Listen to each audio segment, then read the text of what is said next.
Well, g'day, Max here again. Welcome back to the shop.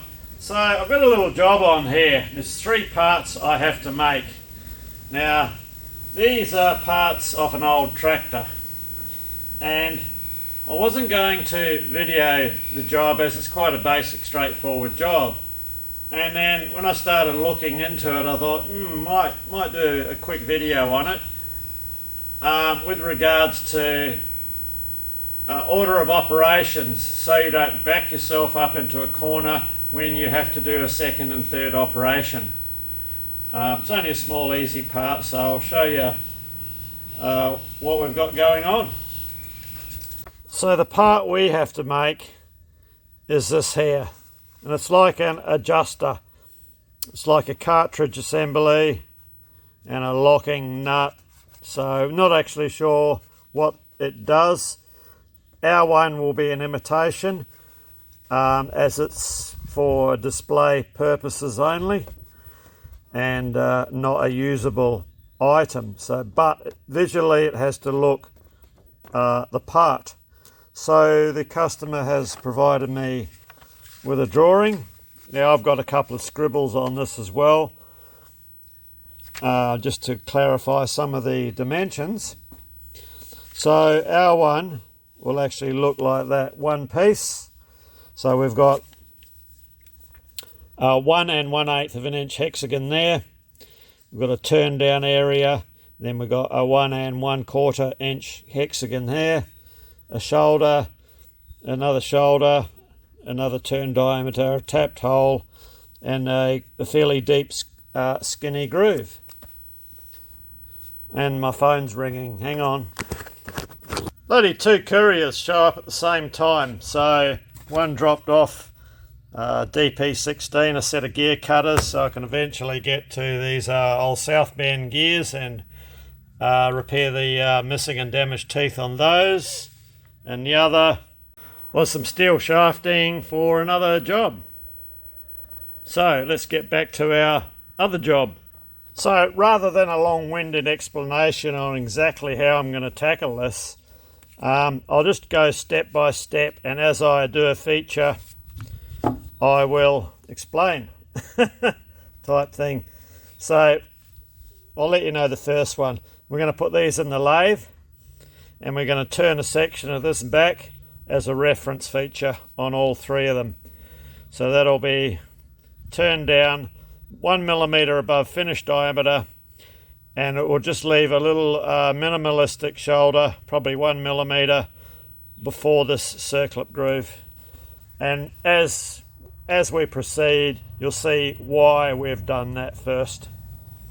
So as a visual reference for myself, and it does help me plan how I'm going to tackle something like this, I've just scratched off some scribe lines in here with the lengths of all of our shoulders and locations of our, like we've got a hexagon there, and various turn diameters for the rest of it. And this helps me visualize work holding, mainly with regards to milling the hexagon. So this, especially this bigger one, so I still have enough stock to grab hold of, and I can put the part in that's repeatable, you know, because we are doing 3 of them. So that's the sort of thing that I look at. Okay, so let's get to the lathe, and we'll get a diameter turned on the end here. Okay, so the first step, the first step was machining all these to length.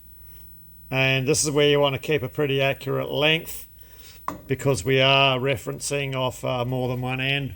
It's fine for this job, it's a low tolerance job. So I've just gauged the length that the part goes in the chuck with a parallel strip, less measuring that way. We've zeroed out our carriage dial for when we hit our turned length of 29 millimeters.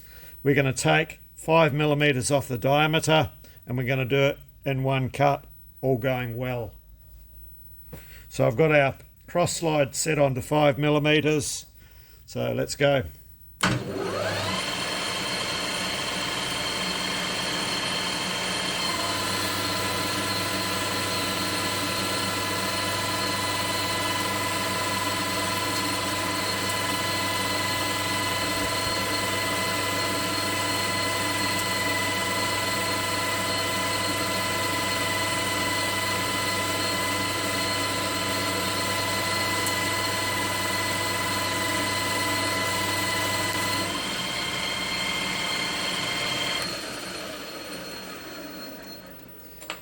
That's it. That's all we need to do. Take it out, put the other one in.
And lucky last, number 3.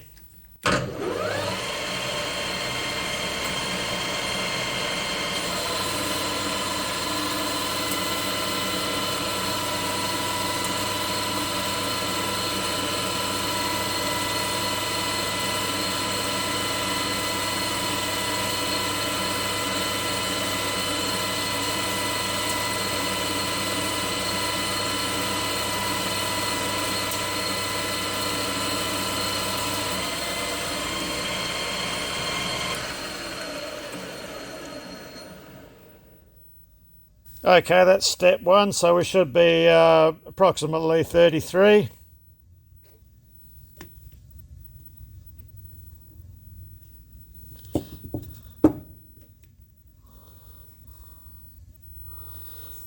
And of equal length.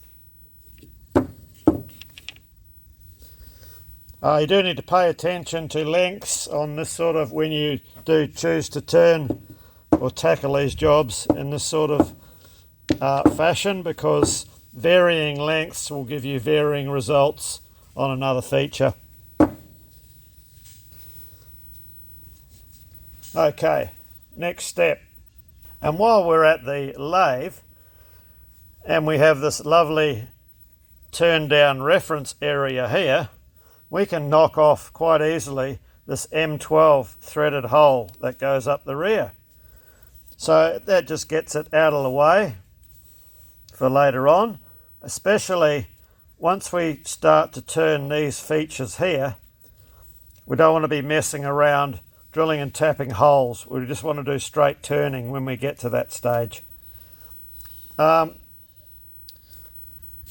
lot of years that if you watched short production run videos that I've done before, it's just like block turning. Just do minimal features and it's very quick to change the part, as in this case it's just straight in against the shoulder, and it will be the same when we go to do these features. So yeah, M12 tapped hole times 3. Plus we also have the added advantage, we're still a millimetre or so, a couple of millimetres oversize on diameter here. So we're going to be gripping on and off on this feature. So it doesn't matter what jaw marks we put in, because they're going to get turned out when we do our finish cut on that area.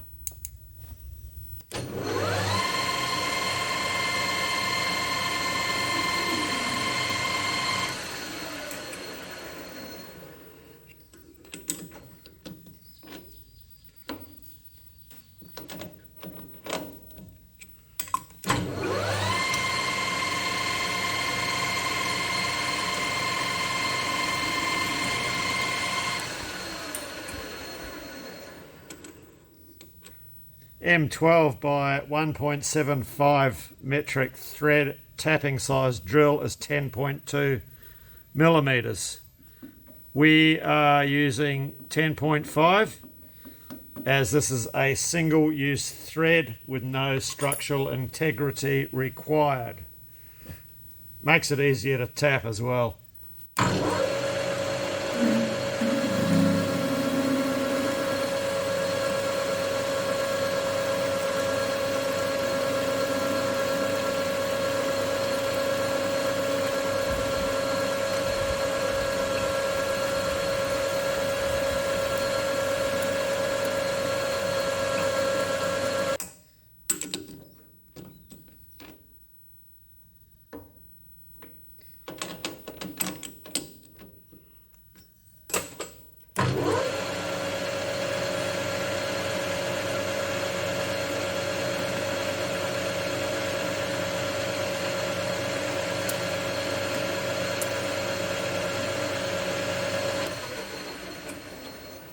Fuck me, this stuff's messy shit to use. I just had a fucking orgasmal fucking spurt over there. Totally missed the drill. And it's expensive.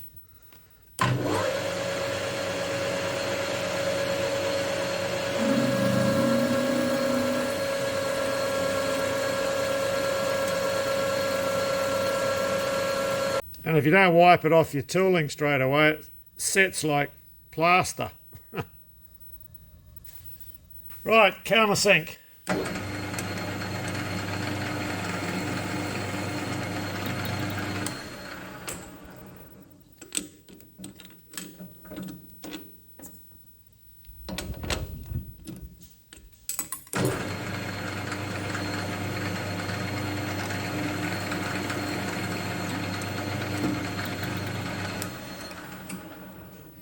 And tapping, we're running on 360 RPM.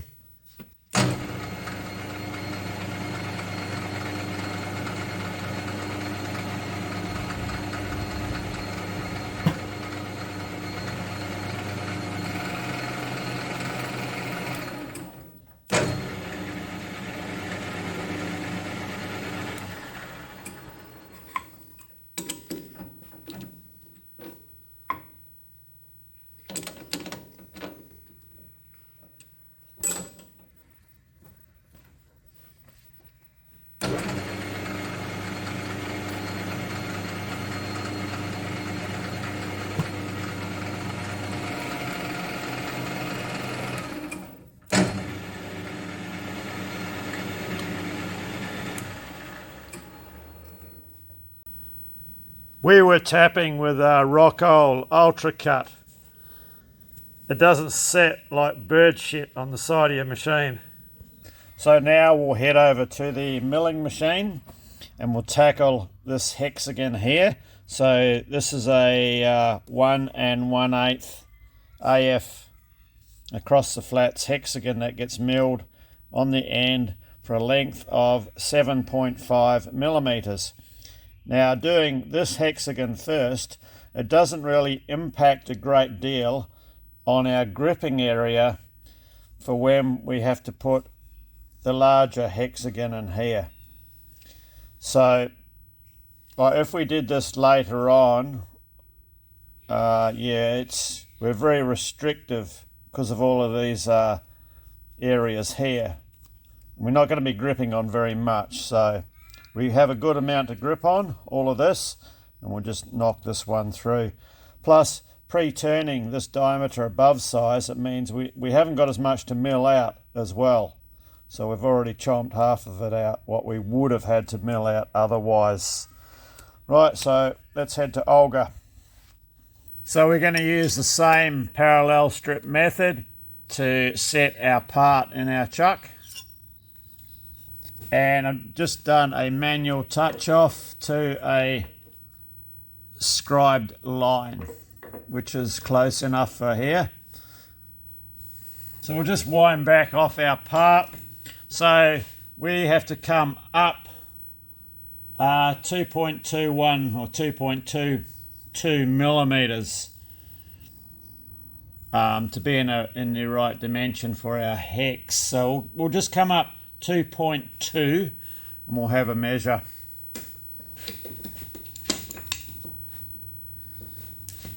It's 1, 2, 2.1, 2.2.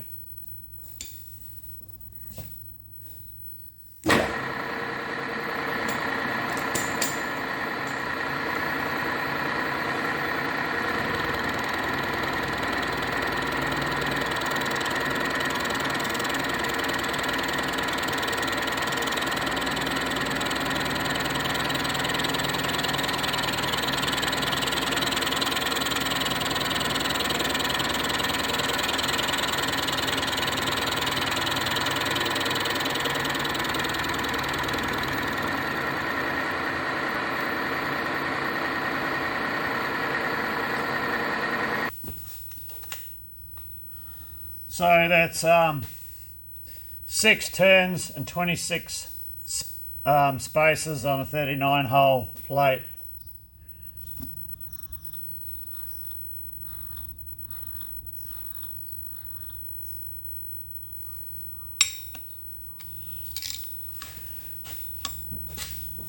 relock the indexing head. We'll go across again.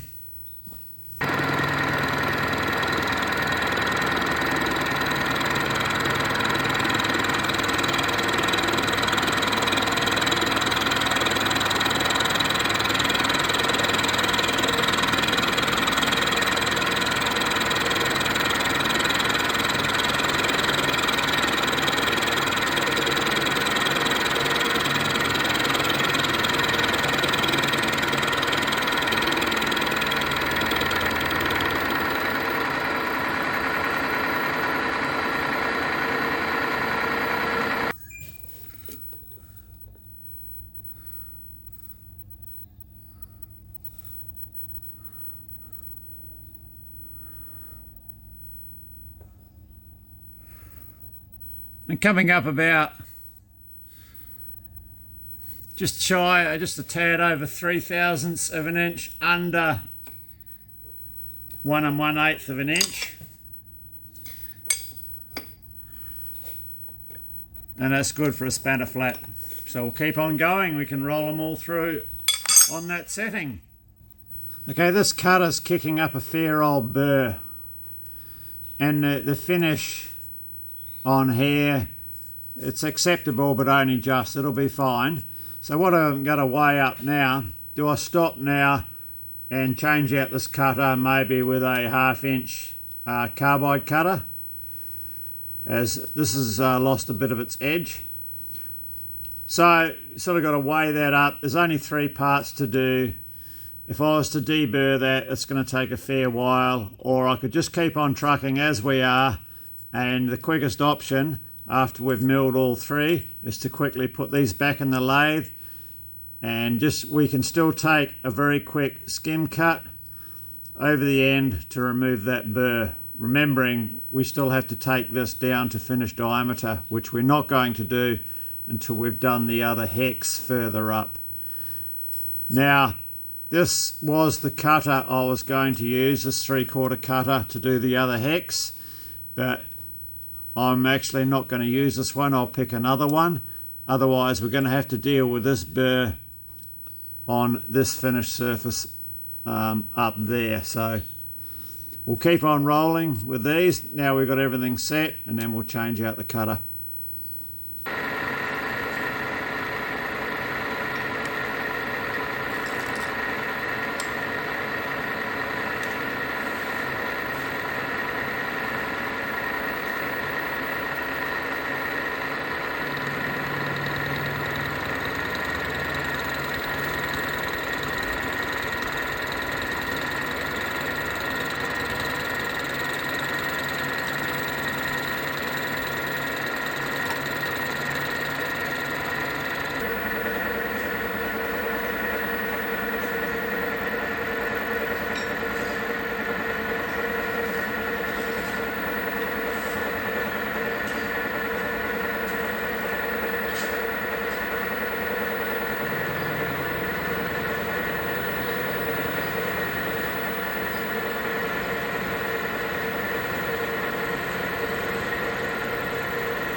Okay, using the cutting oil seemed to change our situation, like from going from burr of the week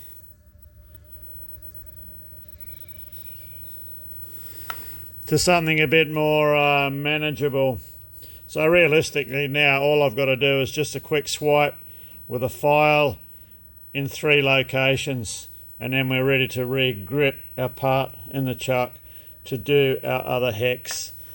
I'm going to have a look. I'll see if I've got another cutter so we don't have a repeat scenario when we do our larger hex. I want to do it in one pass. I don't want to be dicking around going through in 2 passes too. Okay, so that burr was easily dealt with, as we only had to touch it up on every second location. It's just where the chuck jaw comes down, so we didn't get any interference. Our next reference point when we do hold them will be the shoulder. But you can see pre-turning that gives us this new reference point. and there's less to mill off, and we don't have to muck around putting a spacer in like a parallel strip as with the previous operation. So it's straight up into the jaws to that hard shoulder and then do our hex. I did deburr the end of the hex as well because that's something that has to be done anyway, and at the request of the owner or the customer, it's to have a sharp corner. Well, not sharp that you're going to cut yourself, but not a chamfered corner as per the original manufacturer, the look from the genuine ones. So straight in to the hard shoulder, and the hexagons are not to be clocked together. They're all supposed to be in random locations.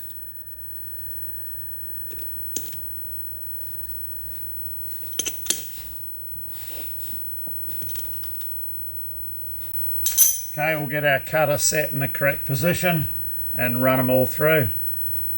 I just bring in on a close-up here.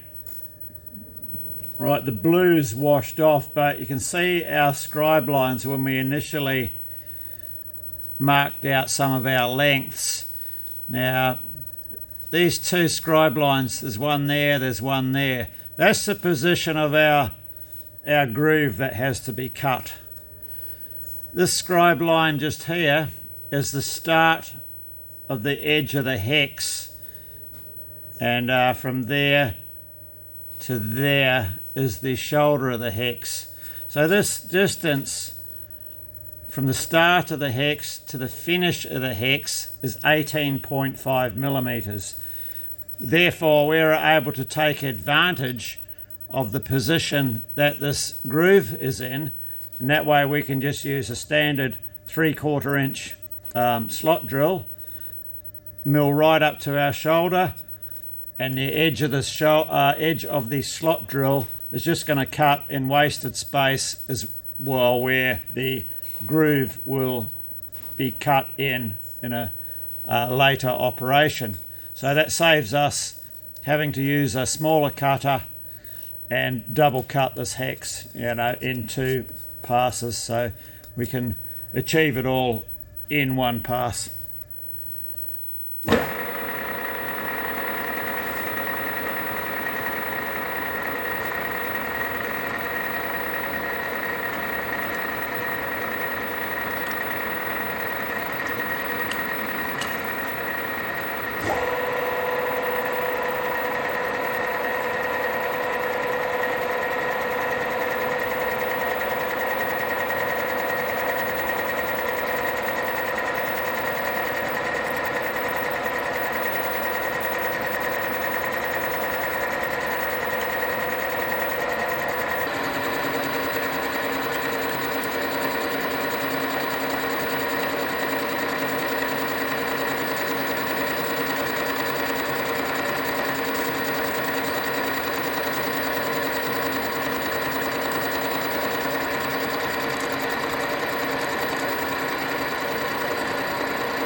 Just shy of 3 thou clearance. So we'll check that with our master gauge.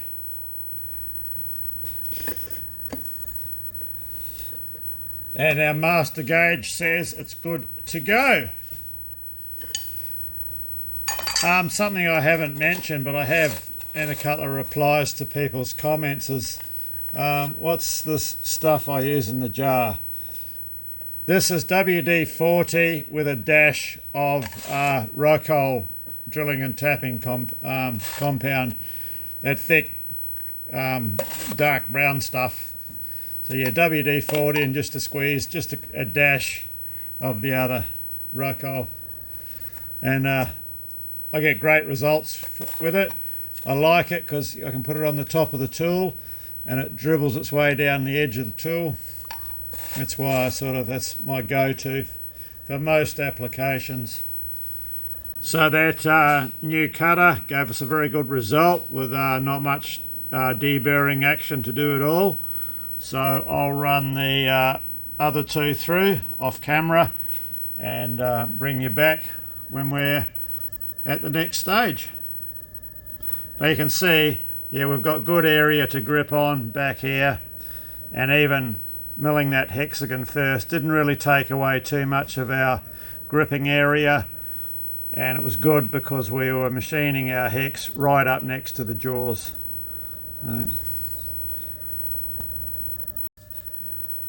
And of course, not too dissimilar from tomato sauce in the gravy, the old Rocco gives the WD that bit of extra sweetness and tang.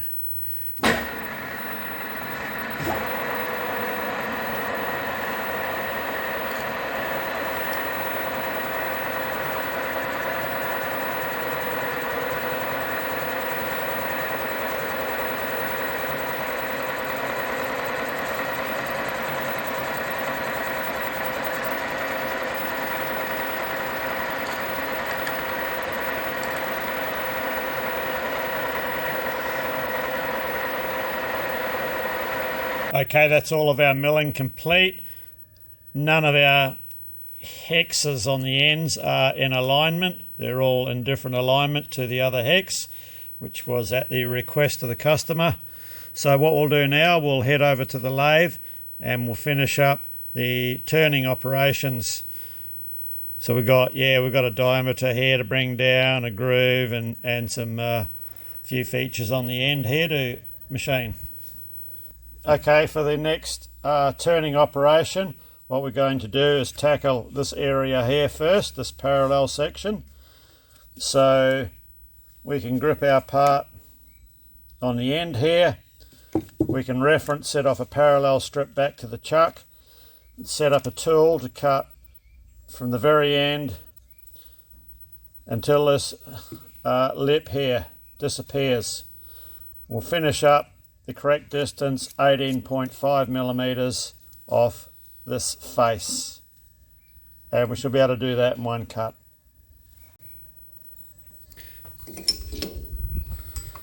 So we are buried a fair good depth into the chuck jaws, so we're not gripping on the very extremities of the jaws, and we have our distance referenced by the parallel.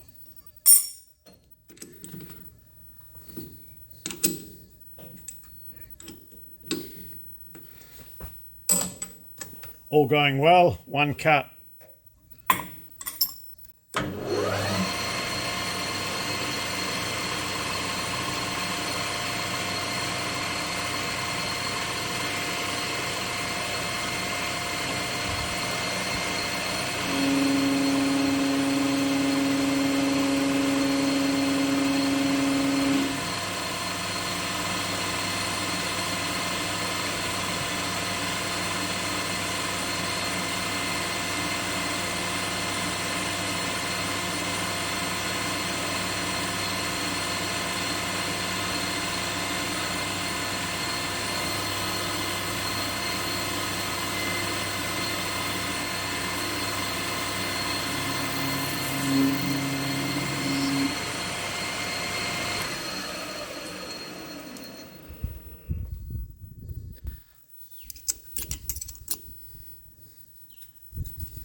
Okay, we appear to, let's get back over to the desk. First one I did off camera, that was the one where I just used to set on my tooling. So that set the length and the diameter, and made sure I took it in a couple of cuts because I wanted to be careful on this width here, which is this width here on the corners of the hex. Now, it was listed as 31 millimeters on the drawing, but I just needed to be sure. So I just gingerly did that one and make sure it was still visually similar to what it's supposed to look like. So that worked out all right on their dimension. So all my dials set, and that's the one you just see me do. And that worked out great, so last one. So if I was to do anything different, say I had more of these to do, I would change the feed so we didn't get this crap here. But as there's only 3 parts and this is the last one, we'll just keep things as they are. That way I'll get 3 parts that will end up with the same finish.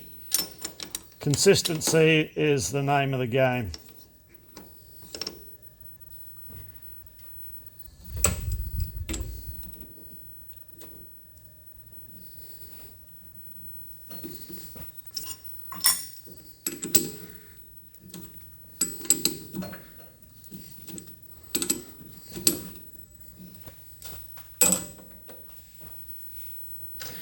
Funny thing is, when I say that, we try and make our parts on size. We always, everybody does that.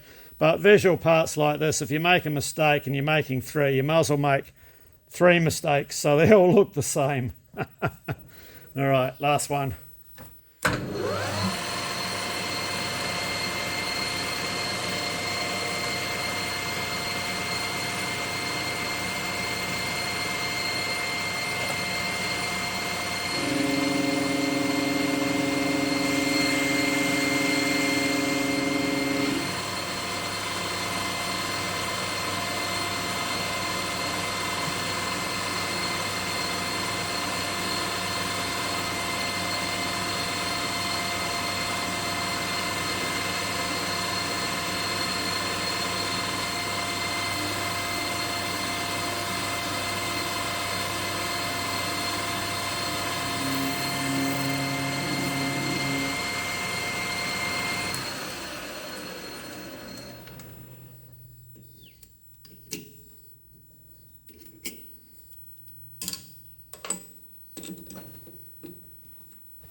Okay, next step is this groove that goes in here, which is 18.5 millimeters off this face here, and we have to plunge in to a depth of 6 millimeters once we touch off on this diameter here.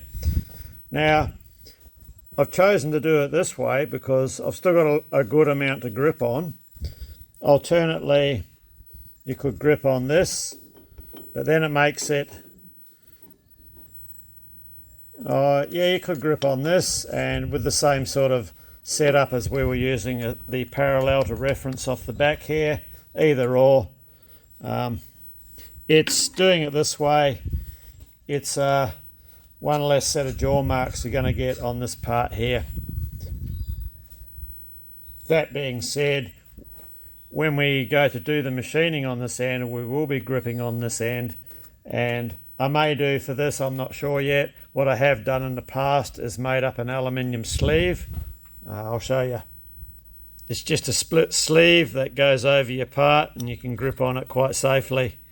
I had some chrome plumbing fittings to modify and I couldn't booger up the chrome and that, so that's what I use this for. Alright, we can plunge in now and do our first groove and see if our setup works. So once our tool touches this diameter here, I've preset the cross slide, so the 0 reading comes up, and then it's just a matter of plunging in 6 millimeters. We'll see how deep we go. If it looks sketchy, I'm going to reduce the depth.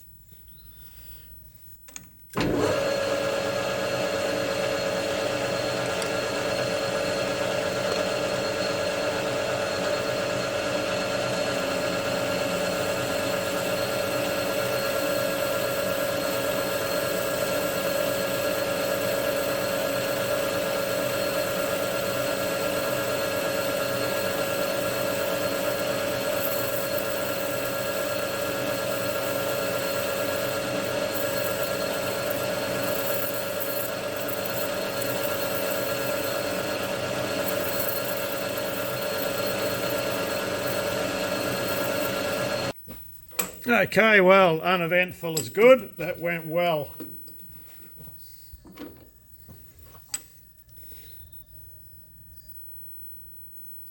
Okay, 1 down, 2 to go.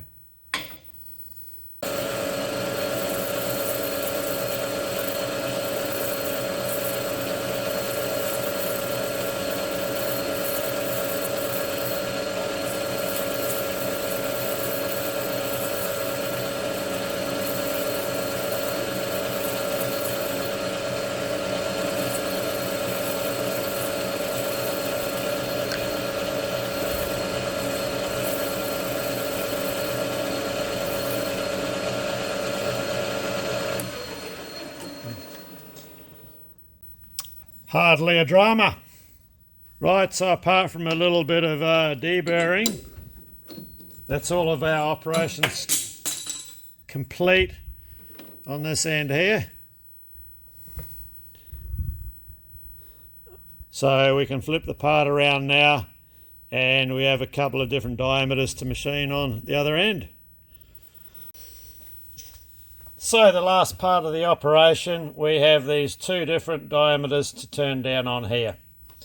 So one of the advantages of a 3-jaw chuck is we can grip a hexagon. So with this part, we can either grip the hex, that way we're machining right up close to the jaws, or we can grip this round part, which we'd probably put jaw marks in. We could grip that with a sleeve and do the same thing, but we're taking a fair bit off this area here, and we don't want to be dicking around with small cuts. So if we grip by the hex, we can register off this face here, put our tool in, we can run them all through, one setting to that first diameter, which is 29 millimeters, and then run our parts through on a second operation to take this final diameter here down to 23.2. So we have that option, or we can do them all in one setting where we take our 29 down, and then we can readjust and look at the number on our cross slide and reconfigure, so we end up at this diameter here, 23.2. 6 of one, half a dozen of the other. It doesn't really make much difference. Rather than, I'm going to go with the first option and just concentrate on this one diameter.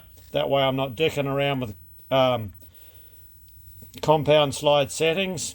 It's all one setting, one cut, boom, done, in, out, one cut, boom, done. And the same will go when we do this. So we're going to go that route. So this is the tool I was using for that grooving operation. And you can see there it's got a nice little back rake on it. It's good for curling up and breaking up the chip. Makes it a really nice free cutting tool too.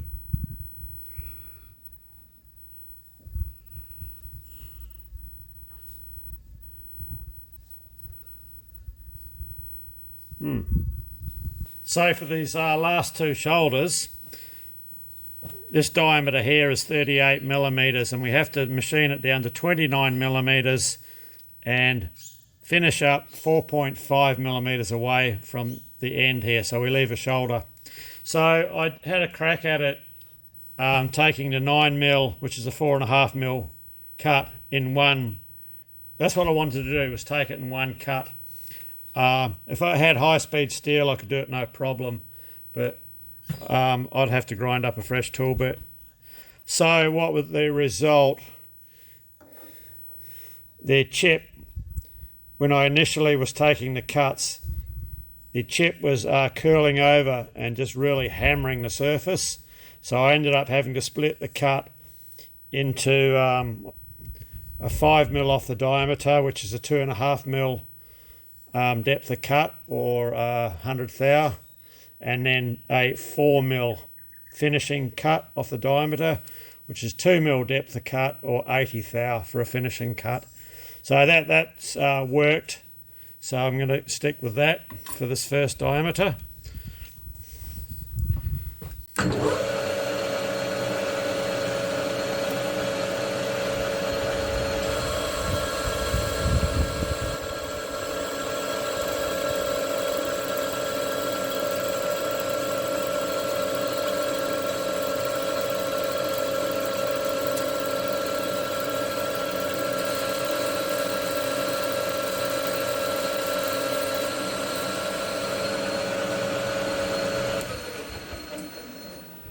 And then we come into the remainder, the other 2mm in feed or 80 thou.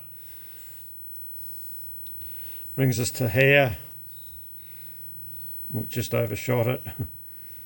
There.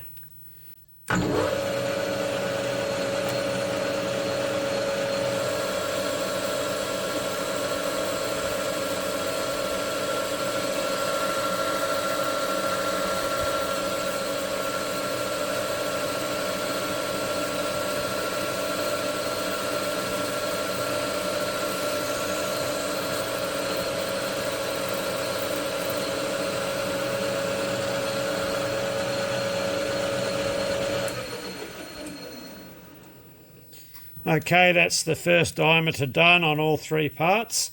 Yeah, the high-speed steel would have done that in one. It just would have taken a little bit longer. Okay, so I'll reset now for the second diameter up to the second shoulder.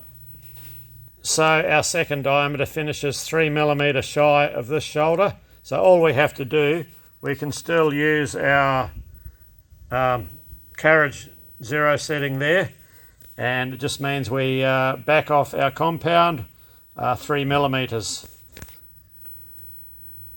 Not forgetting to take up the backlash, just like that. Compound slide backlash can be quite a trap, and you see it, I've seen it. I actually saw it the other day. Someone was cutting an Acme thread, and so you can move your tool, you cut your guts of your thread out, and you can move your tool to the left or to the right to trim up the sides of your thread, whether it be an Acme or square or whatever. So you do that with your compound. So if you're cutting that way and you want to advance or clean up that side of the thread, yeah, you can advance a couple of thou. But when you go to clean up the other side of your thread, if you go back the couple of thou, what will happen, your tool will start cutting, and then it will stop cutting because the backlash is taken up. So you've got to go back and then come back around to your desired amount, which you read off on your dial indicator. So just a trap to be aware of. Anyway, let's get the second diameter sorted. Okay, this is my first one I've just done of the other diameter, and I had to split the cuts as well, as the chip was wanting to curl back and mar up the finish rather than curl forward and head down out the way. Let's get another one set up.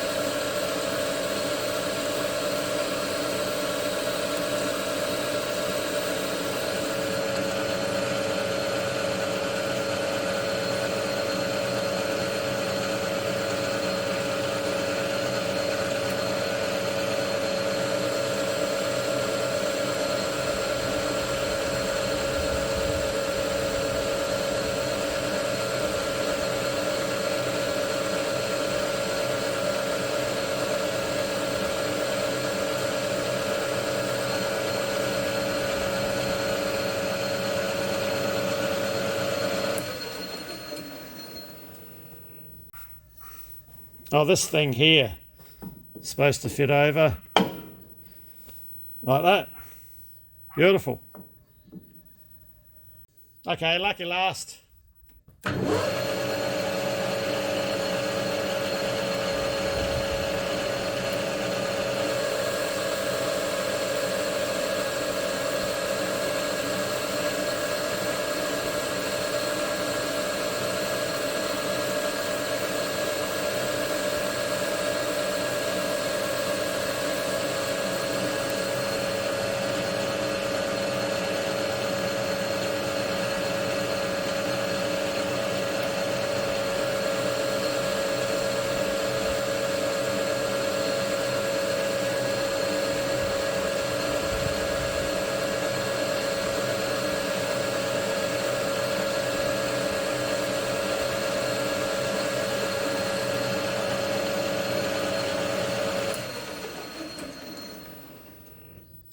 Right, that's all our completed parts. All I have to do now is just a bit of deburring. That won't take much to do. So we better see if the parts look like the parts are supposed to look. So I think we've got a pretty close match there. Cool. Alright, I think we'll end this one here. I'll deburr our parts off camera. But yeah, hopefully you'll get something out of that.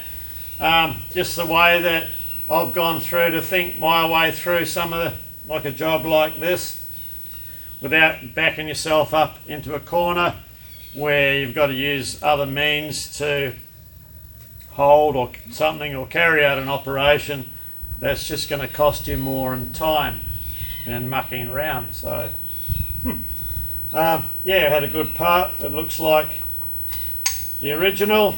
This gets bolted in by a retainer at the back. I don't know what the deal is with the original, but there we have it. Alright, cheers, thanks for watching, and we'll see you in the next video. And yeah, don't forget about the backlash in your compound slide. Cheers.